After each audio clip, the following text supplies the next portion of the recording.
There's a huge difference between judgment and mercy.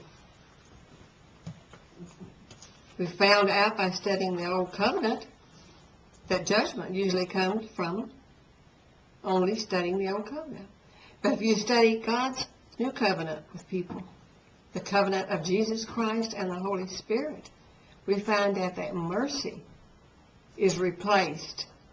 Mercy replaces judgment. And people only saw that when Jesus himself demonstrated it when he walked the earth. And in February of 1998, God began to teach me about mercy, the mercy of God.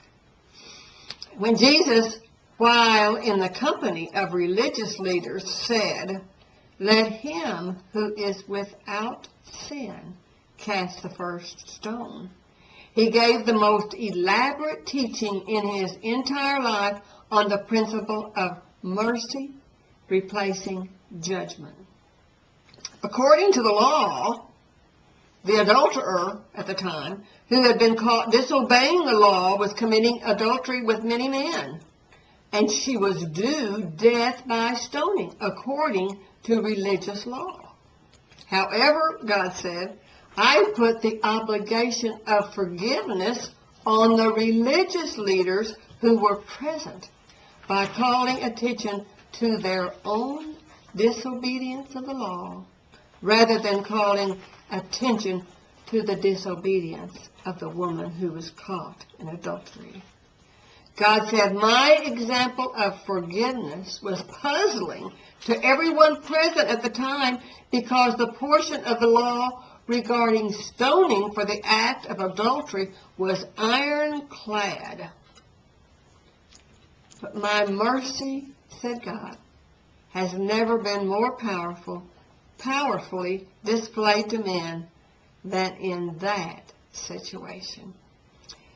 And God continued by telling me, when men seek to judge others guilty of sin, they are reinforcing their own judgment because all men have committed disobedient acts. Judgment is like a boomerang. It turns and judges the one who has judged. And if you'll remember, Jesus said, don't judge, lest ye be judged. So that is like a boomerang. You throw a boomerang of judgment out, and it's going to come right back upon us, as it did the religious leaders in that day. But God said, likewise, mercy is a boomerang. Isn't that great? Mercy is a boomerang. It turns and brings mercy back to the one who is merciful. I think I remember Jesus saying, blessed are those who are merciful, for they shall obtain mercy. In the example of the adulterer, when the religious men left their presence, I asked the woman where her accusers are. Where are the men who so easily condemned her? And then I said to her, neither do I condemn you.